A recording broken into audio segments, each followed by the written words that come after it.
সুপ্রিয় তৃতীয় বর্ষ সম্মান শ্রেণীর শিক্ষার্থীবৃন্দ, কেমন আছো তোমরা?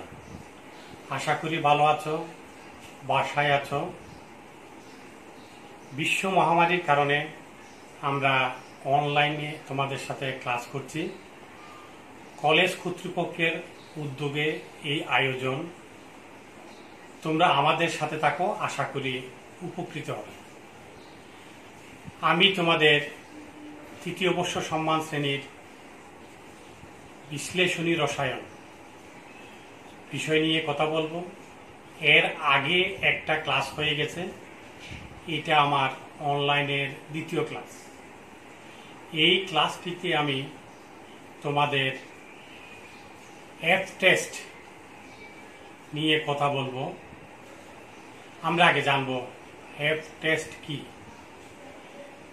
সুপ্রিয় শিক্ষার্থী, আমার আগের ক্লাসটিতে বেশ কিছু টার্ম আমি পড়েছিলাম। ওখানে একটা টার্ম নিয়ে আমি এখন কথা বলি, সেটা ছিল ভেদমান। তাহলে এফ টেস্টের সাথে এটি জড়িত।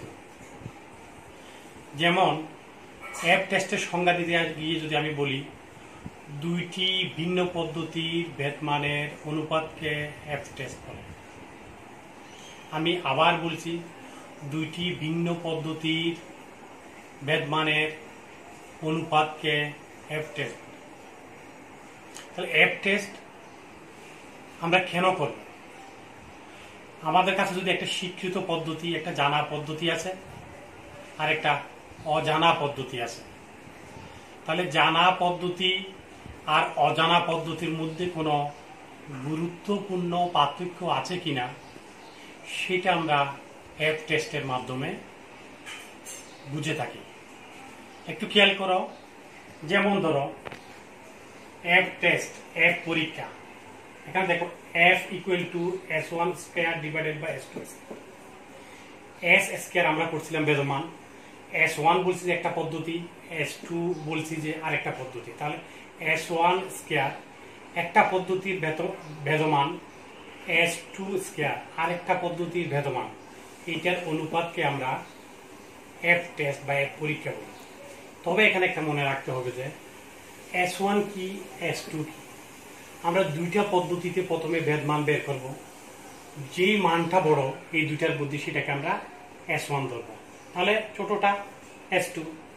যদি এই মানটা বড় মানটা হয়, এইটা ছোট হয়, তাহলে F always greater than 1। F এর মান এর চেয়ে বড় হবে।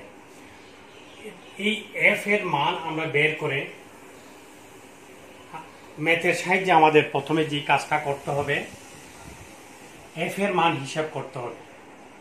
তারপর দুটি ভিন্ন পদ্ধতির জন্য দুটি ভিন্ন স্বতন্ত্র মাত্রায় এবং বিভিন্ন আস্থা স্তরে F এর মান বিভিন্ন বই একটা সারণী আকারে আছে।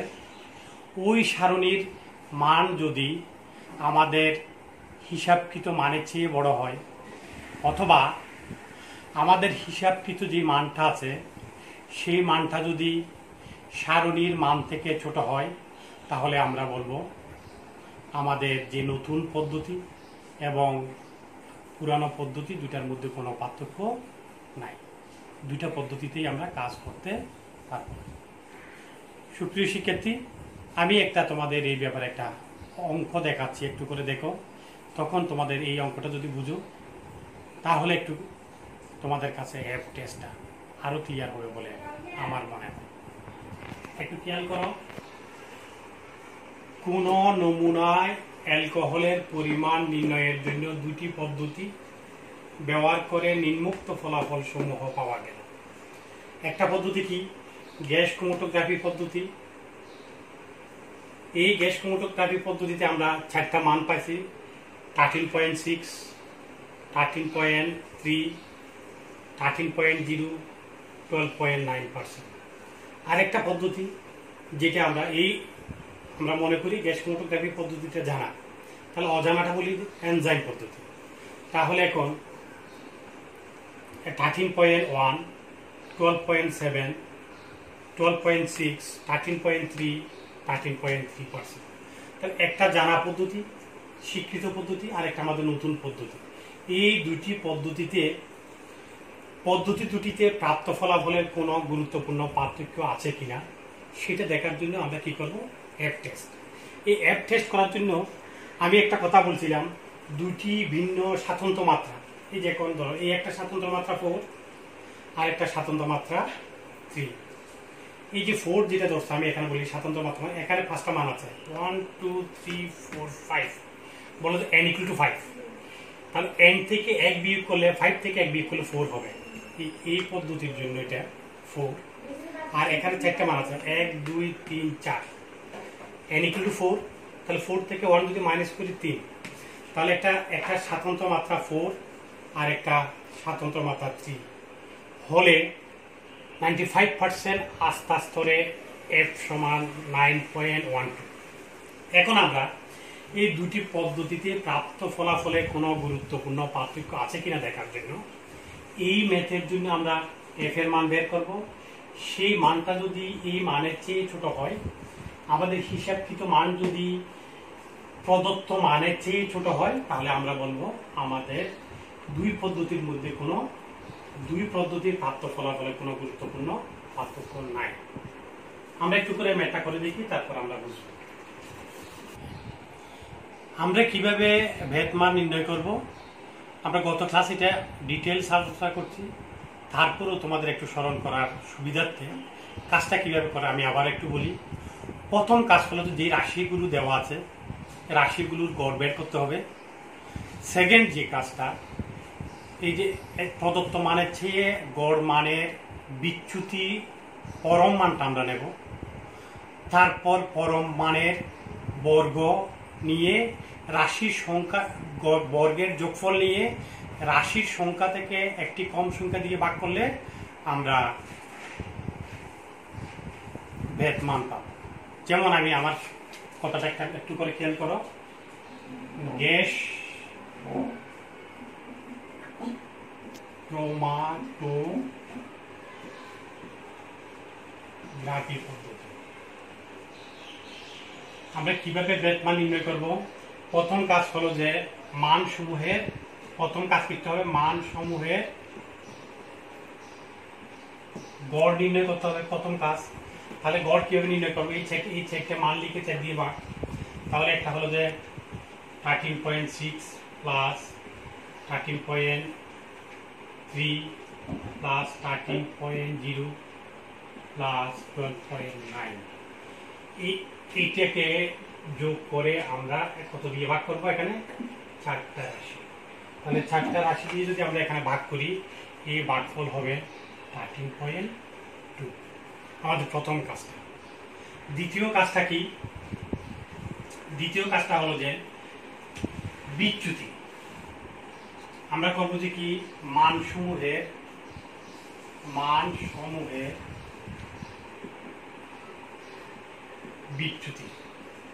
বিচ্যুতির পরম মান। কেন বলছি বিচ্যুতি মানে পরম মান? হলো যে পার্থক্যের কখনো নেগেটিভ সাইন আমরা এখানে লিখবো না। যেমন পরম মান হলো বিচ্যুতি, প্রথম ছিল 13.6 মাইনাস 13.2, তারপর 13.3 মাইনাস 13.2, 13.0 মাইনাস 13.2, আরেকটা কত আছে 12.9 মাইনাস 13.2। তাহলে এই বিচ্যুতি সমূহ কত?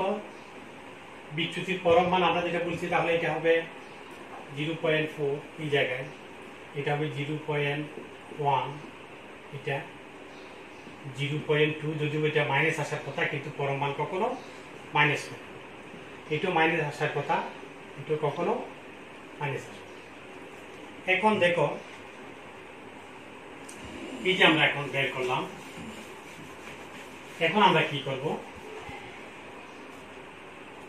এখন এস আমরা বলবো যে এটা হলো যে গ্যাস ক্রোমাটোগ্রাফির জন্য আমরা এস জি গ্যাস, এটা গ্যাস ক্রোমাটোগ্রাফির বেদ মান ইকুয়াল টু বেদ মান বের করে এই মানগুলো 0.4 পরম মানের স্কয়ার যোগ 0.1 স্কয়ার যোগ 0.2 স্কয়ার যোগ 0.3 স্কয়ার। এটাকে এখানে 4টা মান আমি বলছিলাম 4, তাহলে 4 বিয়োগ 1 এই মান দিয়ে কি করতে হবে, ভাগ করতে হবে। তাহলে ভাগ করলে কত হবে,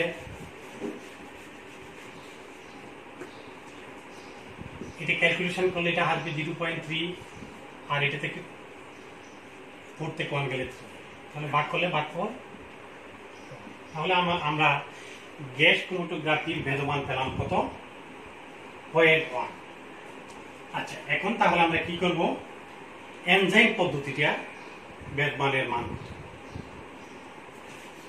সুপ্রিয় শিক্ষার্থীরা, একইভাবে আমরা এখন যে পদ্ধতি করব সেটা হলো যে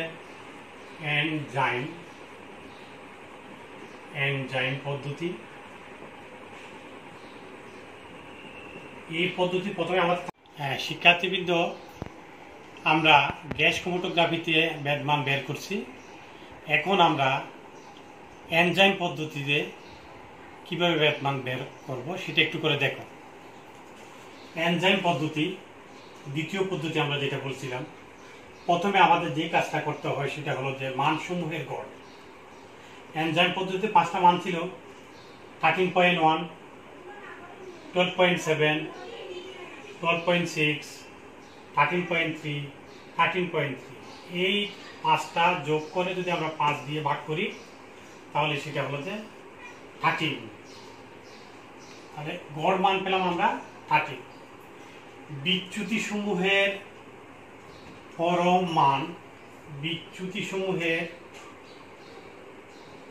মান, তাহলে এই যে 13.1 minus 13, 12.7 minus 13, 12.6 minus 13, 13.3 minus 13 and 13.3 minus 13। তাহলে এদের যে পার্থক্য আমরা পজিটিভ ভ্যালুটা নেব। তাহলে এখানে হলো 0.1, 0.3, 0.4, 0.3, এর জন্য 0.3। আমরা মান বের করি কিভাবে, বিচ্যুতির পরম মান সমূহের বর্গ বের করি। 0.1 এর স্কয়ার, 0.3 এর স্কয়ার, 0.4 এর স্কয়ার, 0.3 এর স্কয়ার, 0.3 এর স্কয়ার। এর সাথে এখানে যে 5টা রাশির থেকে একটি কম রাশির সংখ্যা দিয়ে ভাগ করলে তাহলে এটা 5 - 1, 4 দিয়ে ভাগ করতে হবে। আর এই ফিগারগুলো যখন আমরা যোগ করব তখন 0.44, আর 5 থেকে 1 গেলে 4, তাহলে 0.44 কে আমরা 4 দিয়ে ভাগ করলে 0.11 আমরা পেলাম। তাহলে সুপ্রিয় শিক্ষার্থী, এনজাইম পদ্ধতিতে আমাদের যে মানটা, সেই মানটা গ্যাস ক্রোমাটোগ্রাফি পদ্ধতির চেয়ে বড়। আমি একটু দেখো, এখানে লিখছি গ্যাস ক্রোমাটোগ্রাফির পরম মান ছিল 0.1 ভেদমান ছিল, আর এনজাইম পদ্ধতির যে ভেদমান সেটা হলো 0.11। আমরা একটা কথা বলছিলাম, S1 এর মান এই দুইটার মধ্যে যেটা বড় সেটা S1, তাহলে এটা হবে যে S1 স্কয়ার, আর এটা হবে কার, S2 স্কয়ার। কেন, আমরা ওই সত্য আমাদের ছিল বড় মানটাকে আমরা সব সময় S1 ধরবো আর ছোট মানটাকে S2 ধরবো। তাহলে এখন আমরা যে এফ টেস্টের যে সূত্রটা ছিল, আমরা ওই সূত্রটা আবার একটু চলে যাই। F equal to S1 square S2 square. তাহলে S1 বলতে আমাদের এখানে কত আসছে, 0.11 আর 0.1। তাহলে 0.11 কে 0.1 দিয়ে ভাগ করলে 1.1। তাহলে সুপ্রিয় শিক্ষার্থীরা, আমরা এখানে যে মানটা হিসাবকৃত মান যেটা পেলাম, সেই মানটা পরীক্ষায় যে প্রদত্ত মান আছে সেই প্রদত্ত মানটা হলো 9.12। এটা ছিল যে 95 আস্থা স্তরের এফ এর মান। এই প্রশ্নে যে প্রদত্ত এফ এর মান দেওয়া আছে সেই f ইকুয়াল টু 9.12, আর আমরা যে হিসাবকৃত মানের f পেলাম সেটা 1.1। তাহলে হিসাবকৃত মান প্রদত্ত মান চেয়ে অনেক ছোট। তাহলে এই থেকে আমরা কি সিদ্ধান্ত আসবো, আমরা যে নতুন পদ্ধতির কথা বলছি সেই পদ্ধতি এবং যে আমাদের যে স্ট্যান্ডার্ড পদ্ধতি, এই দুটি পদ্ধতির মধ্যে কোনো পার্থক্য নাই। সুতরাং যে কোনো পদ্ধতিতে আমরা কাজ করলে রেজাল্ট পাবো, যেহেতু এদের মধ্যে কোনো পার্থক্য নেই। সুপ্রিয় শিক্ষার্থীরা, আজকে আলোচনার আমার দ্বিতীয় আলোচ্য বিষয়টা ছিল তথ্য বর্জন কিউ পরীক্ষা, কিউ টেস্ট। তাহলে আমরা একটু করে দেখি তথ্য বর্জন কিউ টেস্ট এটা কেন আমরা করি, তথ্য বর্জন কিউ টেস্ট বা কিউ পরীক্ষা কেন করি, তথ্য বর্জনটাই বা কি। এটা হলো যে আমরা কোনো একটা পরীক্ষা করতে গিয়ে একই জিনিসকে বারবার পরীক্ষা করতে গিয়ে এমন কোনো একটা মান চলে আসলো যেটা আমাদের কাছে সন্দেহজনক মনে হয়। এই সন্দেহজনক মানটা আমরা রাখবো কি বাদ দেব, এইটাই আমরা এই পরীক্ষার মাধ্যমে জানতে পারি। যদি ল্যাবরেটরিতে কাজ করার সময় সন্দেহজনক মানের উৎস আমরা জানি যে এই কারণে মানটা আমাদের সন্দেহ হচ্ছে, তাহলে সেটা আমরা নির্দ্বিধায় বাদ দিতে পারি, কারণ আমরা নিজেই জানি যেটা আমাদের এই ভুলের কারণে সেই জিনিসটা আসছে। যেহেতু আমরা নিজেরাই ভুল করছি এবং ভুলের উৎসটা আমরা নিজেরা জানি, সেই জন্য সেটা আমরা বাদ দিতে পারি। যদি এরকম হয়ে যায় যে কি, অর্থাৎ মানটার কোনো ভুল আমরা বের করতে পারছি না, কিন্তু মানটা আমাদের কাছে সন্দেহজনক মনে হচ্ছে, তাহলে সেই সন্দেহজনক মানটাকে আমরা রাখবো না বর্জন করব, সেই পরীক্ষা আমরা তথ্য বর্জন কিউ পরীক্ষা বা কিউ টেস্ট থেকে আমরা বলতে পারি। সুপ্রিয় শিক্ষার্থীরা, আমরা কিভাবে সেই পরীক্ষাটা বলবো, সেটা হলো যে কিউ পরীক্ষা হলো, দেখো কিউ টেস্ট, সেই কিউ যে পরীক্ষা হলো, কিউ যে মান, সন্দেহজনক মান ও এর নিকটতম মানের পার্থক্য এবং মানসমূহের বিস্তৃতির অনুপাতকে কিউ পরীক্ষা বলে। আমি আবার বলি, সন্দেহজনক মান ও এর নিকটতম মানের মধ্যে পার্থক্য এবং মানসমূহের বিস্তৃতির অনুপাতকে কিউ পরীক্ষা বলে। এখন এই যে কিউ পরীক্ষায় যে আমরা হিসাবকৃত মান পাবো, সেই মান যদি প্রশ্নে প্রদত্ত মানের চেয়ে ছোট হয়, তাহলে আমরা বলবো যে কি সন্দেহজনক মান বর্জন করতে হবে না, সেটা ঠিক আছে, সেটা নিয়ে কাজ করা যাবে। যদি এরকম হয় যে হিসাবকৃত কিউ পরীক্ষার মান প্রশ্নে প্রদত্ত কিউ এর মানের চেয়ে বড়, তাহলে আমাদের যে মানটা সন্দেহ মনে হচ্ছে সেই মানটাকে বর্জন করতে হবে। এটাই হলো যে এর মূল কথা। তাহলে সুপ্রিয় শিক্ষার্থী, আমরা একটা ম্যাথের সাহায্যে দেখি এটা আমরা কিভাবে একটু প্রমাণ করতে পারি। দেখো, একটি নমুনা বিশ্লেষণ করে যথাক্রমে 214, 212, 217, 218, 224 ppm ক্লোরাইড আয়ন পাওয়া গেল। এই মান থেকে কি কোনো মানকে বর্জন করা উচিত? দেওয়া আছে 5টি পরীক্ষণের জন্য 95% আস্থা স্তরে কিউ ইকুয়াল টু 0.710, অর্থাৎ আমাদের এই হিসাবকৃত মান যদি এই কিউ চেয়ে ছোট হয়, হিসাবকৃত মান যদি প্রদত্ত কিউর মানের চেয়ে ছোট হয়, তাহলে আমাদের কাছে কোনো সন্দেহজনক মান নাই, কোনো কিছু বর্জন করতে হবে না, সবই ঠিক আছে। যদি এরকম হয়ে যায় যে কি কিউ এর মান, কিউর জন্য যে হিসাবকৃত মান প্রদত্ত মানের চেয়ে বড় হয়ে যায়, তখন যে মানটা আমাদের সন্দেহ হয় সেটাকে বাদ দিয়ে আমাদের কাজ করতে হবে। তাহলে একটু করে দেখি, আমাদের এই কাজগুলো করার সময় প্রথমে কি বের করতে হবে, সন্দেহজনক মান ও নিকটতম মানের পার্থক্য, এর মান, আর মানসমূহের বিস্তৃতি, এই কয়েকটা জিনিস আমাদের রাখতে হবে। তাহলে প্রথমে যে কাজটা আমাদের করতে হয়, যেই 5টি মান দেওয়া আছে এদের মানের উচ্চ ক্রম অনুসারে অথবা নিম্ন ক্রম অনুসারে আমাদের সাজাতে হবে। তাহলে আমরা যদি এই কাজটা করি, আমরা যদি মানসমূহে উচ্চ ক্রম অনুসারে অথবা নিম্ন ক্রম অনুসারে সাজাই, তাহলে আমরা মানসমূহ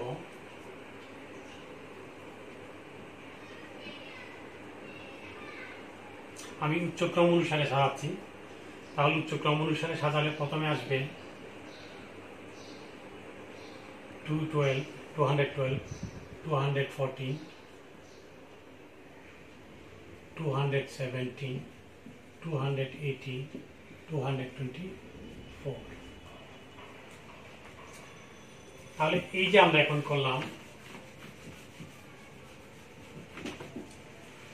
এখন আমাদের যে কাজটা প্রথমে করতে হয় সেটা হলো যে মানসমূহের বিস্তৃতি,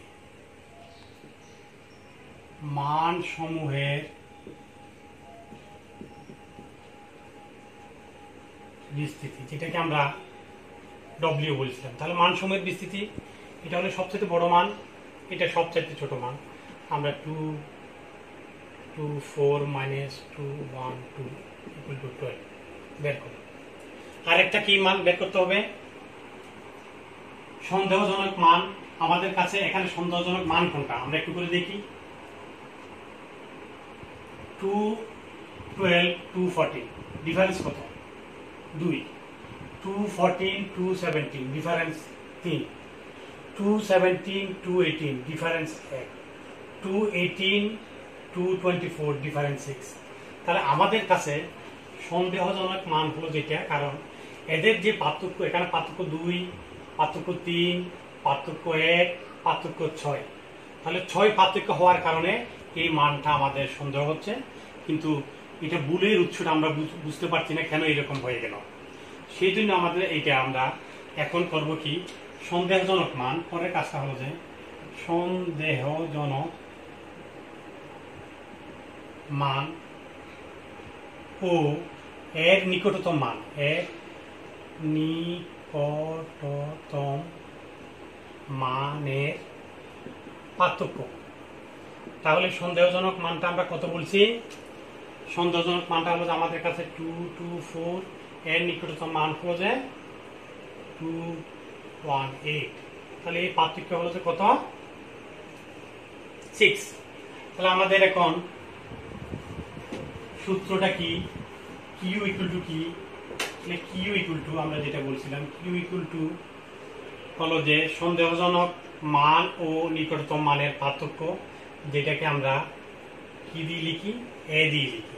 তাহলে সন্দেহজনক মান ও নিকটতম মানের পার্থক্য এ ডিভাইডেড বাই মানসমূহের বিস্তৃতি, সেটাকে আমরা কি দিয়ে লিখছি? ডব্লিউ দিয়ে। তাহলে এই মানটা হলো যে 6, এটা হলো যে 12, তাহলে 0.5। তাহলে দেখো দেখি কিউ এর যে মান পেলাম সেটা হলো 0.5, আর এটা হলো হিসাবকৃত মান, প্রদত্ত মান 0.7। তাহলে আমাদের হিসাবকৃত মান প্রদত্ত মানের চেয়ে ছোট। তাহলে আমরা কি বলবো? আমাদের কাছে যে মানটা সন্দেহ হচ্ছে আসলেই সন্দেহ নয়, এই মানটা আমরা বর্জন করব না, সেটাকে আমরা ক্যালকুলেশন করে কাজ করতে পারবো। সুপ্রিয় শিক্ষার্থীরা, আশা করি তোমরা এই দুইটা টপিক বুঝছো এবং তোমরা ঘরে থাকো, সুস্থ থাকো, আমাদের সাথে যুক্ত থাকো।